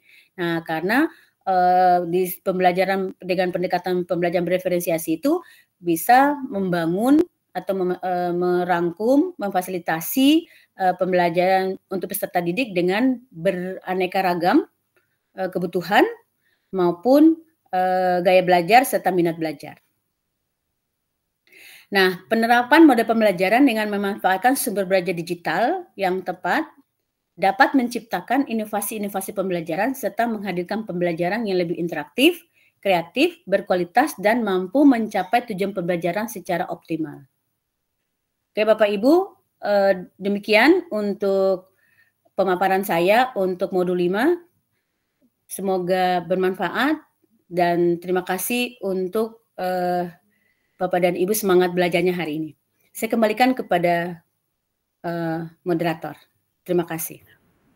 Baik, terima kasih Ibu Iriani atas paparannya di modul 5 ini terkait dengan model-model ya pembelajaran yang bisa dimanfaatkan pemanfaatan sumber belajar digital. Sebelum kita beralih ke materi yang selanjutnya, mungkin ada penguatan dari tutor PTP yaitu Bu Milka ya. Bu Milka mungkin bisa disampaikan penguatannya untuk para peserta pembatik level 2 kelas 45. Untuk waktu dan tempat kami persilakan. Silakan Ibu. Ya, baik. Terima kasih Pak Nasrul. Yang saya hormati Bapak Ibu narasumber yang hebat, teman-teman tutor lainnya, dan Bapak Ibu peserta pembatik level 2 kelas 45. Terima kasih untuk kesempatan yang diberikan bagi saya. Dari paparan yang sudah disampaikan Ibu Iriani, kita bisa melihat Bapak Ibu bahwa kita sebagai guru zaman sekarang ini tidak bisa lagi menggunakan cara yang lama, tetapi kita mau tidak mau, suka tidak suka, pasti akan berupaya untuk menyesuaikan dengan zamannya. Seperti dengan kurikulum merdeka ya Bapak Ibu, kurikulum merdeka yang sekarang ini sedang diimplementasikan. Bapak Ibu, kita tahu bersama bahwa strategi dalam implementasi kurikulum Merdeka itu tidak lagi seperti kurikulum-kurikulum sebelumnya, tetapi yang sekarang ini adalah seperti yang disampaikan tadi, ada memanfaatkan sumber daya atau yang berbasis digital, yaitu platform Merdeka Mengajar. Yang kita kenal Bapak Ibu bahwa platform Merdeka Mengajar itu adalah teman belajar, teman mengajar, dan juga teman berkarya bagi Bapak Ibu sekalian, Bapak Ibu guru. Jadi kita sudah difasilitasi oleh pemerintah sedemikian rupa, dan terus terang Bapak Ibu, kami banyak ke daerah-daerah dan banyak yang belum memanfaatkan secara maksimal fasilitas yang sudah diberikan oleh pemerintah dalam pembelajaran.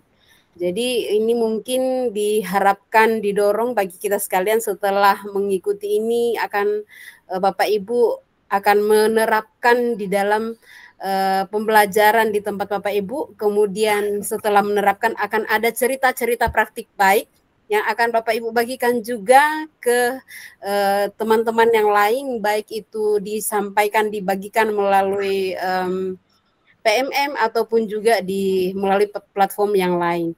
Nah, Bapak Ibu, pembelajaran yang berbasis digital itu Bapak Ibu yang ini bisa juga ada rumah belajar juga ya yang tidak kalah menariknya, yang juga akan membantu kita di dalam mengimplementasikan pembelajaran yang berbasis digital. Dan harapannya ada melalui ini betul-betul Bapak Ibu belajar untuk memanfaatkan fitur-fitur tersebut, baik itu fitur PMM karena masih banyak yang belum dieksplor di sana, kemudian rumah belajar dan juga sumber belajar digital lainnya, ada perpustakaan digital, kemudian ada TikTok dan juga Instagram. Nah, Ibu Bapak, ada juga kita sudah belajar bersama terkait dengan model-model pembelajaran yang sudah disampaikan tadi, ada PJBL ya, Project Based Learning, kemudian pembelajaran berbasis berbasis game, kemudian berbasis discovery inquiry learning, kemudian proses problem based learning, kemudian learning station. Ada banyak ya Bapak Ibu model-model pembelajaran yang akan membantu kita bagaimana sehingga di dalam kelas tidak lagi monoton seperti yang lalu-lalu yang gurunya yang banyak berbicara, tetapi sekarang ini tugas kita sebagai guru adalah sebagai fasilitator dalam kelas, sehingga kita akan berupaya bagaimana sehingga kelas itu akan menarik, dan kita sebagai guru tugas kita adalah bagaimana membuat dulu anaknya senang untuk belajar, sehingga ketika mereka sudah senang belajar pastinya mereka akan tertarik untuk belajar dan apa yang dipelajari juga akan masuk. Jangan sampai nanti muridnya bosan ya, kemudian bisa saja juga ada murid yang tidak mau belajar karena takut dengan gurunya, hanya itu saja. Jadi mari kita belajar Bapak Ibu untuk berinovasi dan terus berinovasi, bereksplorasi, sehingga melalui itu kita akan belajar untuk menghasilkan sesuatu yang begini apa ya Bapak Ibu, bahwa kita seseorang itu tidak langsung tahu ya, tetapi tidak langsung sempurna, tetapi sambil kita implementasi, sambil kita pelajari. Jadi dari itu Bapak Ibu juga akan dengan menerapkan, dengan sambil belajar, Bapak Ibu akan mendapatkan ada banyak hal insight-insight baru yang didapatkan ketika menerapkan. Intinya mau dulu ya Bapak Ibu. Jadi selamat Bapak Ibu, dan terus menerapkan, mengimplementasikan sehingga itu juga bisa kita rasakan manfaatnya di dalam kehidupan keseharian kita sebagai seorang tenaga pendidik. Karena tugas kita di sekolah Bapak Ibu bukan hanya mengajar tetapi juga belajar. Sekian dan terima kasih, saya kembalikan ke moderator. Terima kasih.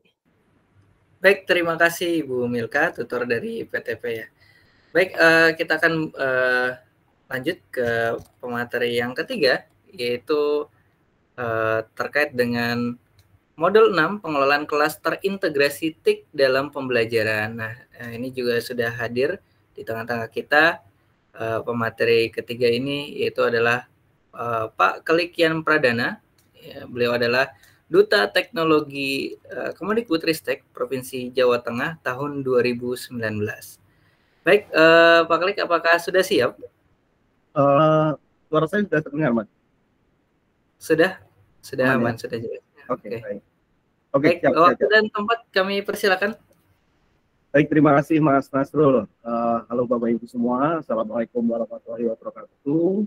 Salam sejahtera untuk kita semua. Tentu senang sekali Bapak Ibu bisa berkesempatan hadir di Pembatik level 2, dan di sini di room ini sudah hadir Bapak Ibu semuanya, rekan kami Duta Teknologi dan juga dari PTP yang tentunya akan membersamai Bapak Ibu semuanya dalam nanti petualangan Bapak Ibu nih level 2 akan lanjut di level 3 nantinya.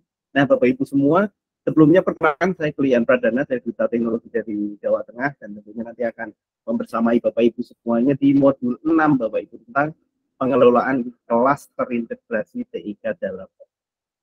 Kalau sedikit tadi sudah beberapa dibahas tentang bagaimana metode pembelajaran, bagaimana feedback tadi sudah dijelaskan juga. Nah, Bapak Ibu tentu nanti di level 2 ini akan mengimplementasikan proses pembelajaran yang terintegrasi dengan. Nah, untuk kesempatan kali ini, saya akan membahas begitu mungkin secara sederhana, tapi semoga nanti Bapak Ibu dapat menangkap hal yang saya sampaikan tentang integrasi TIK. Karena sebenarnya integrasi TIK ini bukan hal yang unik Bapak Ibu ya, bukan hal yang baru, karena semenjak COVID, saya kira Bapak Ibu semuanya sudah bersinggungan dengan teknologi ya. Tadinya mungkin Bapak Ibu mengajar secara konvensional dan sedikit mencoba tentang TIK karena di tahun 2020 ada COVID, itu sudah mengenal. Wah, sudah mulai Zoom, Meet, sudah mulai kuisis, sudah mulai Google Classroom. Nah, kali ini seperti apa sih Bapak Ibu ketika pengelolaan kelas dan Bapak Ibu secara efektif digunakan untuk pembelajaran Bapak Ibu bahkan setelah masa pemulihan COVID, dan kali ini tentu untuk meningkatkan proses layanan belajar kepada peserta didik. Nah, ada beberapa hal penting Bapak Ibu yang nanti akan saya bahas menjadi dua bagian. Yang pertama adalah tentang lingkungan belajar dalam pembelajaran. Nah, lingkungan ini tentu adalah lingkungan belajar yang dibuat sedemikian rupa, yaitu terintegrasi dengan TIK, yang tentunya adalah lingkungan belajar dan juga LMS pembelajaran. Karena boleh dibilang ketika Bapak Ibu memanfaatkan TIK, esensi akan lebih maksimal ketika Bapak Ibu sudah benar-benar menggunakan LMS. Tidak hanya menggunakan LMS ataupun memilih, tapi di dalamnya diisi secara utuh dan bisa dilaksanakan pembelajarannya untuk anak didik. Nah, tujuan pembelajaran tujuan materi kali ini tentu ada beberapa poin yang perlu Bapak Ibu capai, Bapak Ibu pahami. Yang pertama adalah tentang lingkungan belajar, yang kedua adalah lingkungan belajar secara luring dan daring, pengertian blended learning, hybrid learning, dan juga LMS serta contoh. Ini merupakan satu ekosistem yang perlu kita bangun sekarang setelah bagaimana kita bisa mengajar secara tatap muka, namun tidak juga menyampingkan bagaimana proses pembelajaran secara online. Lalu bagaimana untuk strategi yang tepat kita akan bahas. Nah, sebelum itu kita perlu mengetahui bahwa ada lingkungan belajar. Lingkungan belajar ini merupakan salah satu faktor eksternal, boleh dibilang ini salah satu faktor eksternal, yang pada intinya ada dua yang mendukung, faktor internal dan eksternal. Internal itu berarti di dalam diri siswa sendiri, bagaimana niat belajar. Namun di faktor eksternal ini juga merupakan salah satunya adalah lingkungan belajar yang tentunya berperan penting dalam proses pendidikan, di mana dengan menciptakan lingkungan aman, nyaman, dan kondusif, dan tentunya akan membantu dalam proses belajar mengubah perilaku, mendapatkan prestasi yang baik, dan meningkatkan kualitas. Tentu dengan faktor eksternal yang dengan lingkungan belajar yang baik, lingkungan belajar yang kreatif dan inovatif, anak didik kita akan semakin berkembang bagaimana memahami untuk konsep-konsep yang kita sampaikan. Saya akan mengambil salah satu kutipan Pak Meton. Ini dikatakan bahwa lingkungan belajar itu lingkungan belajar peserta didik yang berpengaruh terhadap prestasi belajar terdiri atas lingkungan keluarga, sekolah. Jadi lingkungan sekolah bukan satu-satunya, tapi lingkungan sekolah merupakan salah satu lingkungan yang mengambil peran cukup besar dalam pengembangan prestasi anak, perilaku anak, dan tentu kompetensi yang dimiliki oleh saya bagaimana kita membantu lingkungan belajar. Nah, tentunya perlu kita ketahui lingkungan belajar kali ini ada dua. Yang pertama adalah lingkungan belajar luring. Nanti yang kedua adalah lingkungan belajar daring. Nah, Bapak Ibu semua peserta dari level 2, apakah setelah COVID ini temu dengan anak-anak apakah terlalu nyaman untuk balik ke belajar luring atau Bapak Ibu masih menggunakan daring untuk melengkapi proses belajar ini? Nah, itu perlu sekali Bapak Ibu kita kombinasikan karena dua belajar ini punya plus minusnya. Yang pertama lingkungan belajar luring atau tatap muka. Nah, dari lingkungan belajar tatap muka yang tidak membutuhkan internet ini memiliki beberapa plus dan minus dan kekurangan.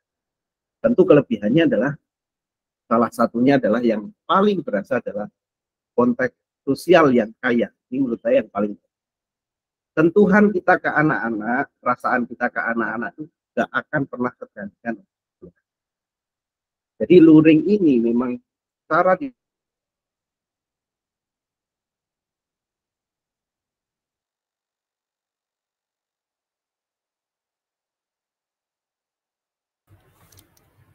Halo Pak Klik, masih ada? Tadi mungkin ada gangguan koneksi. Sinyalnya ya? Aman kan? Udah. Suaranya mungkin agak dikerasin lagi, kayaknya ada agak redam. Oke. Kalau sekarang Mas? Sudah bisa dilanjut lagi. Nah, Bapak Ibu semua tentu ada beberapa plus dan minus kelebihan dan kekurangan dari belajar luring ini. Tentu salah satu hal yang paling berasa adalah bagaimana kita menyampaikan ke anak-anak secara itu yang paling penting. Tapi kekurangannya, ada beberapa kekurangan di sini tertulis bahwa biaya tinggi untuk fasilitas ini. Bahkan terbatas untuk akses belajarnya. Dan keterbatasan waktu, fleksibilitas waktu untuk belajar. Dan di sana tentu interaksi terbatas dalam lingkup kelas. Nah, ini menjadi salah satu kelebihan dan kekurangan dari belajar luring. Namun Bapak Ibu semuanya perlu diketahui bahwa belajar luring ini bisa kita kombinasikan dengan lingkungan belajar online, lingkungan belajar daring. Dan lingkungan belajar daring ini bisa untuk tentunya mendukung dari kekurangan yang muncul tadi di lingkungan belajar luring. Kalau misalnya kita untuk kombinasikan, karena perlu kita ketahui bahwa lingkungan belajar daring ini itu lingkungan yang bisa mendukung tanpa belajar tanpa adanya tatap muka.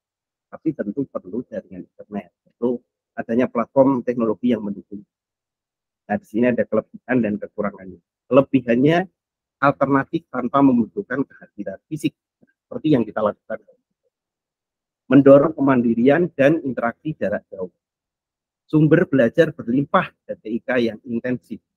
Dan juga penilaian dan evaluasi yang dapat lebih efisien secara. Mungkin sedikit cerita ya, penggunaan lingkungan belajar daring yang saya lakukan sekitar mulai 2014 itu terdorong dari saya pengen buat evaluasi yang cepat, nggak pengen numpuk evaluasi PR-PR, nggak pengen numpuk buku anak-anak. Nah, dari sana saya coba untuk menggunakan salah satu platform online pada waktu itu. Dan ternyata memang benar, dengan menggunakan teknologi itu yang sederhana saja, kita nggak mau numpuk koreksian. Makanya dari situ kita gunakan bagaimana cara online untuk melakukan evaluasi. Ini menjadi salah satu keunggulan yang menarik Bapak Ibu, perlu Bapak Ibu coba. Namun masih ada kekurangannya. Yang kekurangan yang berasa pada waktu itu, bahkan mungkin masih dirasakan di berbagai tempat adalah terhambat apabila ada kendala internet atau ada juga kurangnya bimbingan langsung dari guru yang mengarahkan. Jadi anak-anak memang dengan lingkungan belajar daring ini perlu sekali untuk mandiri begitu. Dan sulit memantau perkembangan karakter dan adanya kendala fasilitasi saat pembelajaran praktik. Itu ada dua gambaran lingkungan belajar luring dan juga daring. Nah, maka dari itu ada pendekatan gitu ya, pembelajaran yang dinamakan blended learning, itu pembelajaran campuran, di mana menggabungkan bagaimana pembelajaran daring dan luring. Nah, di sini pembelajaran campuran ini menggabungkan antara tatap muka di kelas dan juga online. Nah, metode ini bertujuan untuk meningkatkan pembelajaran mandiri serta aktif oleh peserta didik. Jadi ada 3 komponen, belajar online, ada tatap muka, dan belajar mandiri. Hal ini perlu Bapak Ibu coba untuk terapkan sekarang. Saya kira ini cocok. Dan apabila Bapak Ibu menggunakan blended learning ini, Bapak Ibu akan lebih mudah untuk melakukan aktivitas yang asik, yang kreatif, yang inovatif di dalam kelas. Karena secara basic ilmunya anak-anak bisa belajar secara mandiri menggunakan sumber online. Sumber online itu tentu sudah disediakan dan ini akan mempermudah proses pembelajaran. Nah, selanjutnya ada hybrid learning. Sedikit berbeda dengan blended learning. Nah, hybrid learning ini sedikit lebih repot, Bapak Ibu. Boleh dikatakan ini boleh sedikit lebih repot karena menggabungkan pembelajaran daring dengan pengajaran di ruang kelas. Jadi kita mengajar di ruang kelas seperti biasa, namun ada platform yang untuk menyiarkan kita. Dan untuk live, kita live ke tempat lain, jadi ada online. Jadi pembelajaran hybrid ini memang kita harus siap. Pembelajaran secara daring seperti biasa, tapi juga disampaikan secara online. Jadi guru menyampaikan materi secara bersamaan dalam 2 format. Ini sering kalau Bapak Ibu mungkin melakukan aktivitas workshop online di berbagai tempat. Ketika kita ada pembukaan, mungkin pembukaan hanya ada di 1 gedung. Dan Bapak Ibu ikut di beberapa gedung. Nah, itu hybrid learning. Jika ada 1 sumber, dilaksanakan bersamaan tapi di berbagai tempat. Yang satunya secara tatap muka, tapi yang lain online, ini bergabung. Jadi ini merupakan salah satu pengembangan juga. Ada 5 kunci utama dalam penerapan hybrid learning. Poin-poinnya yang penting live event, self-paced learning, collaboration, assessment, dan juga performance support material. Itu adalah 5 poin penting yang perlu nanti Bapak Ibu ketahui ketika Bapak Ibu akan melakukan hybrid learning. Kemudian tentu ketika Bapak Ibu melakukan pembelajaran online, yang paling penting, nah LMS ini bukan hanya sekedar platform kuis ya, seperti Wiki, seperti Discovery, seperti Play, yang hanya memberikan istilahnya supporting untuk secara singkat, tapi LMS ini menyeluruh Bapak Ibu, karena ini teknologi yang mendukung pembelajaran yang sifatnya itu lengkap Bapak Ibu di dalamnya. Dalamnya itu lengkap. Jadi LMS ini isinya ya materi ada, segmen ada, referensi-referensi ada di dalam. Jadi Bapak Ibu untuk LMS ini dipastikan Bapak Ibu bisa memilih yang satu user friendly. Yang kedua ini daftar online, kelas online, kuis, tugas, ujian online, ruang diskusi dan laporannya ada. Nah, Bapak Ibu bisa memilih ketika Bapak Ibu menggunakan akun belajar ID nanti, nah Bapak Ibu bisa untuk menggunakan salah satunya adalah Google Classroom. Yang ini yang tentu Bapak Ibu bisa untuk gunakan dengan memanfaatkan akun belajar. Tapi dengan akun belajar ID ini Bapak Ibu bisa memanfaatkan ada salah satu yang tentunya ketika siswa juga menggunakan akun belajar ID di LMS-nya, Bapak Ibu akan dapat ada fiturnya mengundang wali dan akan lebih intens Bapak Ibu bisa menginfokan ke orang tua otomatis secara otomatis.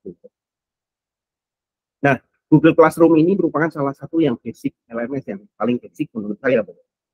Jadi itu mudah untuk coba, silahkan. Namun ada juga beberapa platform lain yang bisa digunakan. Ada Teams, ada Moodle, dan juga ada. Nah, ini beberapa hal yang tentunya mungkin saya akan tampilkan sedikit Bapak Ibu. Di sekolah kami itu menggunakan satu LMS kan. Ini tampilan yang bisa mungkin. Nah, jadi beberapa yang sudah kita gunakan ini saya mengajar kelas 7, kelas 8, 9, dan 9. Salah satu saya akan tampilkan di kelas 7. Ketika kita gunakan LMS, kita bisa bagikan pengumumannya, kita bisa bagikan materinya, per bab gitu ya, KB1, KB2, KB3, KB4, kan sampai ke assessment-nya. assessment. Dan di sini tersusun rapi dan lengkap ketika Bapak Ibu menggunakan LMS. Dan LMS itu ketika Bapak Ibu gunakan, anak-anak akan belajarnya akan istilahnya lebih fleksibel. Ketika saya menggunakannya di kelas, kita akan berinteraksi secara aktif saja di kelas, untuk praktek, diskusi, dan yang lain itu bisa dilakukan karena anak-anak sudah memiliki bahan dulu untuk dipelajari di rumah. Itu menarik, Bapak Ibu. Silakan Bapak Ibu pilih mana yang paling oke. Jadi Classroom, Teams, Moodle, ataupun, dan itu semuanya menarik, tinggal bagaimana Bapak Ibu menguasainya. Pilih salah satu, pelajari, dan tentunya jangan cuma penggunaannya, tapi bagaimana mengisinya. Karena LMS itu bukan masalah Bapak Ibu memilih platform mana yang oke, tapi bagaimana menyusun isian konten di dalam itu yang penting.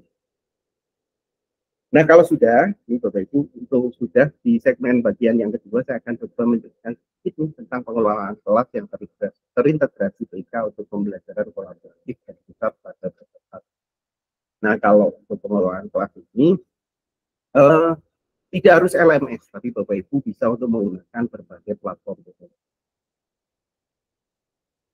Tujuannya tentu, tujuan belajarnya adalah menjelaskan pengelolaan kelas terintegrasi BK untuk pembelajaran kolaboratif yang padat.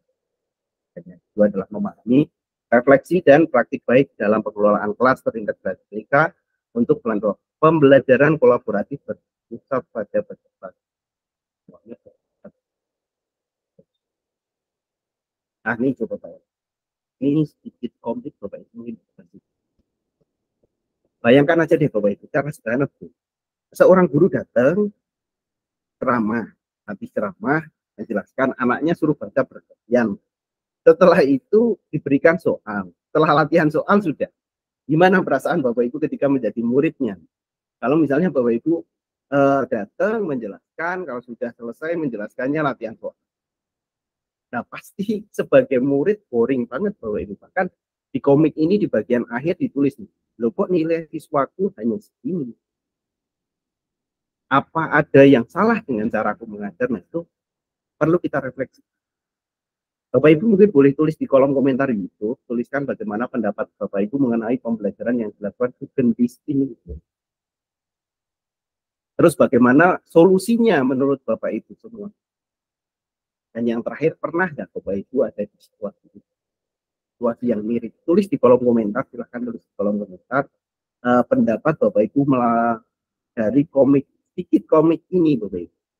Dan berikan solusinya menurut Bapak Ibu semua. Silakan tulis di kolom komentar.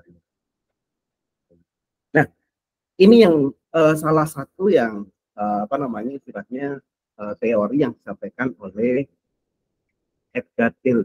Tapi secara sederhana mungkin perlu Bapak Ibu tahu bahwa anak ini akan lebih mudah menangkap informasi materi ketika aktif dalam pembelajaran. Saya akan ulangi. Anak itu akan lebih mudah menangkap informasi ketika mereka aktif dalam pelaksanaan pembelajaran. Seperti yang disampaikan oleh Edgar, ini menggambarkan bahwa informasi yang diserap diingat oleh seseorang dalam belajar, semakin peserta didik memiliki pengalaman belajar secara langsung, akan lebih mudah mengingat dan menyerap informasi. Jadi ada kemungkinan tadi tentang yang disampaikan di iklan tadi, di komik tadi, metode ceramah ini masih di paling pucuk nih Bapak Ibu, dengan tingkatan penerimaan yang paling rendah, paling sedikit. Jadi kalau Bapak Ibu ingin memberikan informasi ke anak-anak dan ditangkap secara lebih menyeluruh, cukup praktikkan di bawah presentasi lain atau praktik kelompok dan sebagainya. Tidak harus yang selalu mengajari yang lain Bapak Ibu. Tentu tingkatan ini bisa diperoleh dengan cepat. Nah, di pengelolaan kelas ini merupakan salah satu usaha diarahkan untuk mewujudkan suasana pembelajaran yang efektif dan tentunya Bapak Ibu perlu sekali untuk merancang sesuatu hal untuk menyelesaikan permasalahan yang dimunculkan oleh siswa. Kan ada sedikit konsep pendekatan design thinking. Kalau Bapak Ibu coba cek beberapa design thinking itu bagaimana kita merancang pembelajaran tapi merasakan bagaimana kita menjadi siswa. Apa sih tantangannya, apa kesulitannya, apa keinginannya siswa untuk belajar. Dengan rasa empati ini, Bapak Ibu akan coba membuat usaha, membuat suasana kelas menjawab kebutuhan oleh siswa. Nah, pengelolaan kelas tujuannya seperti itu. Bagaimana kita punya empati dulu nih, Bapak Ibu. Enak nggak sih diajar? Apa sih sebenarnya tantangannya? Kesulitannya di mana? Jadi pengelolaan kelasnya kita bisa untuk atur. Bisa. Nah, bagaimana dengan pengelolaannya berbasis TIK? Tentu ada beberapa hal ya. Di saat ini kan anak-anak sudah oke nih pakai HP, smartphone, dan lain-lain. Yang saya kira kalau misalnya belajar lebih cepat siswanya daripada gurunya besar. Nah, di sana perlu adanya pengelolaan kelas. Meskipun anak-anak sudah jago nih pakai smartphone, tapi kita perlu juga untuk mengelola kelas menjadi satu pilihan untuk memberikan pengalaman langsung pada siswa. Dan integrasi TIK itu juga perlu adanya mengembangkan keterampilan TIK, membangun kecapapan kritis dan melatih kerjasama dan kolaborasi, memecahkan masalah dan tatib dan kemudian integrasi TIK dalam pembelajaran membutuhkan kreativitas dan pendidik. Yang terakhir, teknologi digunakan sebagai jembatan untuk menghubungkan perbedaan geografi antar pendidik. Teknologi sekarang berkembangnya sangat cepat, AI pun sangat cepat, kuis pun sangat cepat. Nah, Bapak Ibu perlu untuk meningkatkan kompetensi terkait TIK sebelum Bapak Ibu melaksanakan kelas. Jangan sampai Bapak Ibu masuk kelas mau menerapkan TIK tapi ada error, ada macet, nggak bisa connect, nggak ada internet dan lain-lain. Itu membuat kalau orang Jawa bilangnya sumuk Bapak Ibu, jadi keringetan gitu. Maunya asik malah jadi bingung. Makanya pengelolaan kelas berbasis TIK ini penting Bapak Ibu untuk Bapak Ibu cermati nanti dalam pelaksanaan. Nah, metode yang bisa dipakai ada result-based learning, problem learning, simulation learning, dan kolaborasi. Ini ada 4 yang ini Bapak Ibu jadikan literasi dari jurnal-jurnal yang ada di link-link ini Bapak Ibu, nanti bisa diklik. Nah, pengelolaan kelas dalam implementasi kurikulum merdeka menurut standar programnya tentu ada perencanaan. Bapak Ibu ketika perencanaan, ketika membuat modul ajar kan ada beberapa poin yang ada. Salah satunya capaian pembelajaran atau tujuan. Kemudian merumuskan kegiatannya dan merumuskan asesmennya. Itu yang penting. Kalau pelaksanaannya tentu yang praktis, inspiratif, menyenangkan, menantang, motivasi, dan memberikan ruang untuk berkreativitas, mandiri, dan tidak lupa penilaian prosesnya dalam pembelajaran. Asesmen formatif setelah pembelajaran ataupun asesmen sumatif di akhir pembelajaran. Dengan menggunakan TIK ini akan berasa lebih mudah. Contoh misalnya pelaksanaan pembelajaran Bapak Ibu gunakan platform AI, itu akan lebih cepat. Dalam pelaksanaan pembelajaran bisa kita pakai kuis. Penilaian juga di LMS ada, di kuis juga. Kalau di pelaksanaan pembelajaran masih banyak sumber-sumber.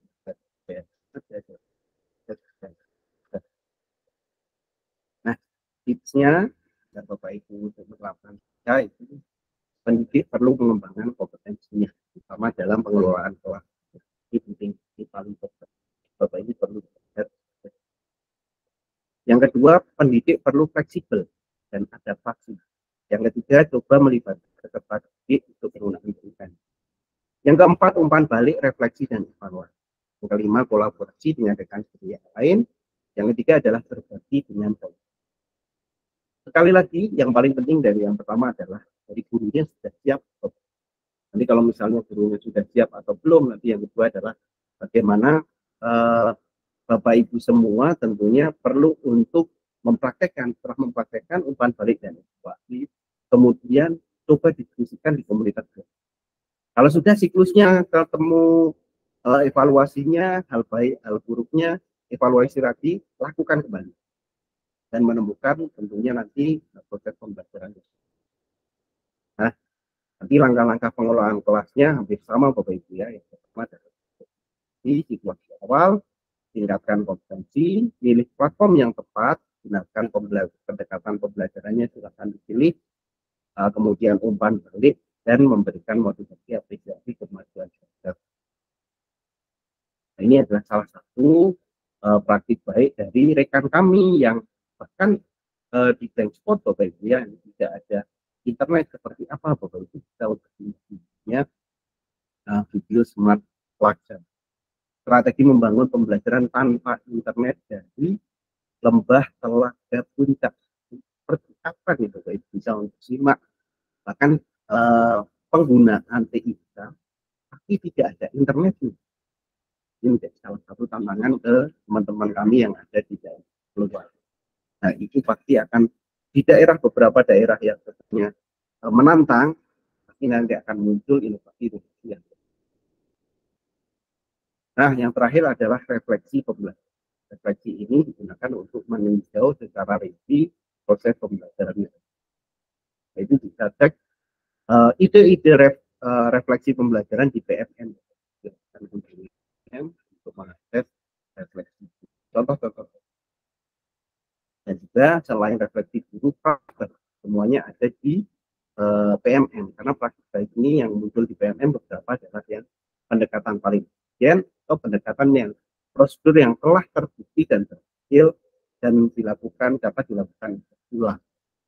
Dan praktik baik ini juga merupakan hasil terbaik dari bagi banyak orang dalam waktu yang kalau Bapak Ibu mungkin melihat komentar di YouTube, nah di YouTube itu banyak beberapa, kita harus nyarinya lama, nyari inspirasinya menghabiskan waktu juga, kemudian waktunya tidak sesuai. Nah di PMM Bapak Ibu, kadang ada event-event tentang praktik baik, sehingga banyak sekali referensi yang bisa Bapak Ibu manfaatkan di bukti karya. Di menu bukti karya itu banyak sekali praktik baik yang biasanya dilakukan di awal pembelajaran, setelah pembelajaran, itu ada event-event dari Kemdikbud dan dikumpulkan karya-karyanya masuk di praktik baik ataupun di karya yang rekan-rekan tidak upload di sana, Bapak Ibu bisa cari mana praktik baik ya. Dan salah satunya ini adalah praktik baik dengan metode yang dilakukan oleh rekan kami, terus di Pak Abdi, itu salah satunya adalah menggunakan metode STAR, gamifikasi pembelajaran dengan permainan.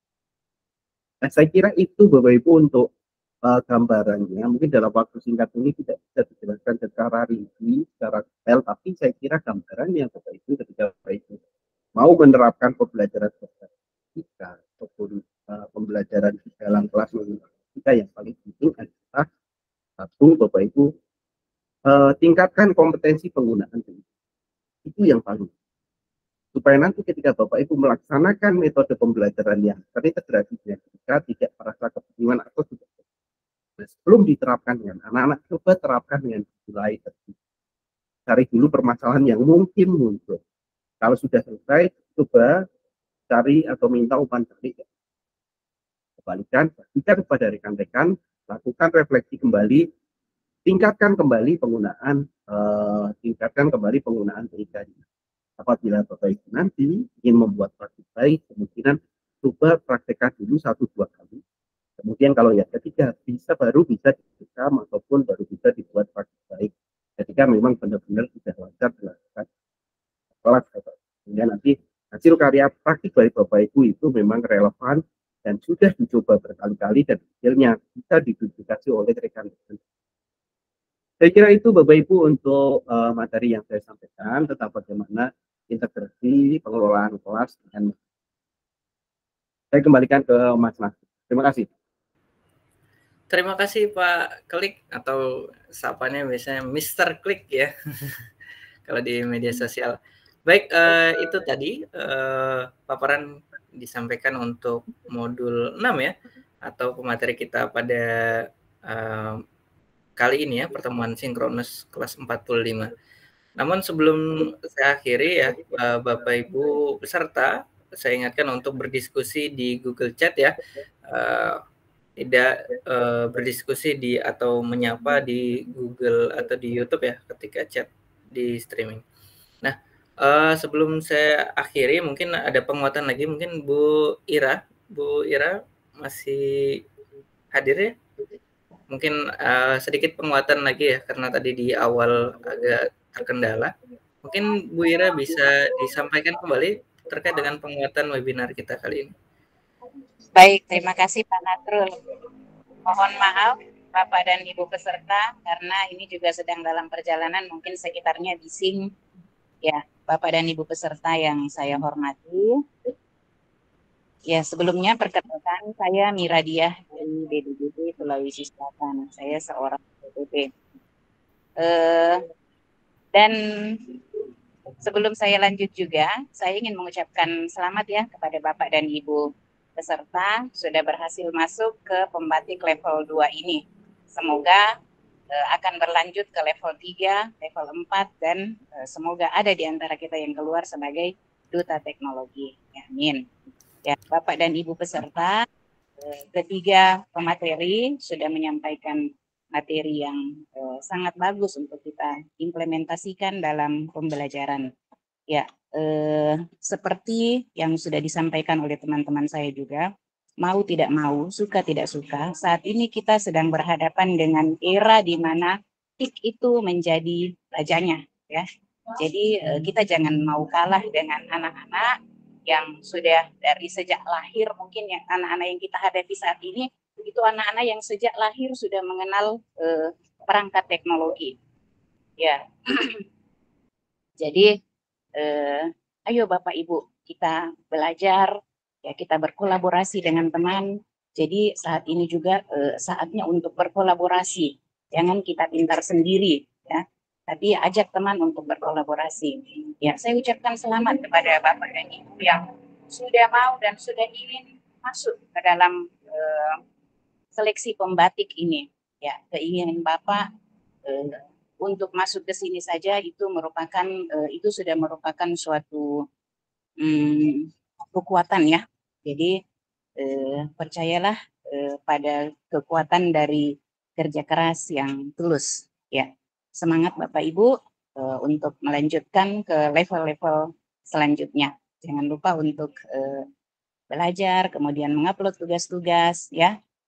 Bapak Ibu saat ini tidak hanya berkompetisi, tapi Bapak Ibu juga menjadi teladan bagi banyak orang di sekitar dengan mengikuti pembatik ini. Ya, mungkin itu dari saya. Billahi taufiq wal hidayah. Assalamualaikum warahmatullahi wabarakatuh. Baik, wassalamualaikum warahmatullahi wabarakatuh. Baik, waalaikumsalam ya, Ibu Ira tadi penguatannya dan tadi sudah dipaparkan juga pemateri ketiga kita tadi di modul 6 Pak Kalikian Pradana, Duta Teknologi Kemendikbudristek Provinsi Jawa Tengah tahun 2019. Bapak Ibu, sebelum saya akhiri, saya ingin memberikan satu pantun ya Bapak Ibu. Mohon direspon, disambut pantunnya dengan bilang cakep ya Bapak Ibu. Buah berambut namanya rambutan. Buah berduri namanya durian. Banyak platform kita manfaatkan, mari tingkatkan kualitas pembelajaran. Baik, berakhir sudah pertemuan sesi sinkronus kita, ya pembatik level 2 kelas implementasi 45. Kita lanjutkan diskusi kita di Google Chat ya, di grup Google Chat kelas 45 pembatik level 2. Baik, sampai jumpa.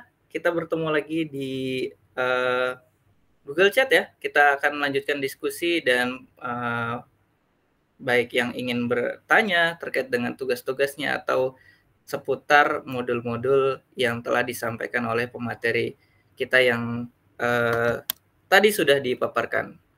Baik, itu mungkin dari saya ya. Terima kasih Bapak Ibu tutor yang telah membersamai kita, membersamai peserta pembatik level 2 kelas 45. Saya akhiri. Wassalamualaikum warahmatullahi wabarakatuh. Waalaikumsalam warahmatullahi wabarakatuh. Waalaikumsalam warahmatullahi wabarakatuh. Terima kasih.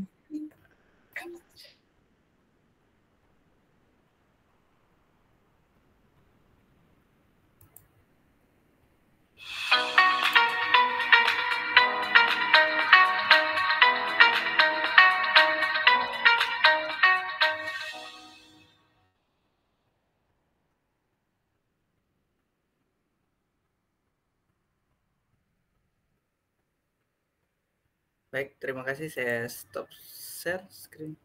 Saya stop ini ya recordingnya. Ya.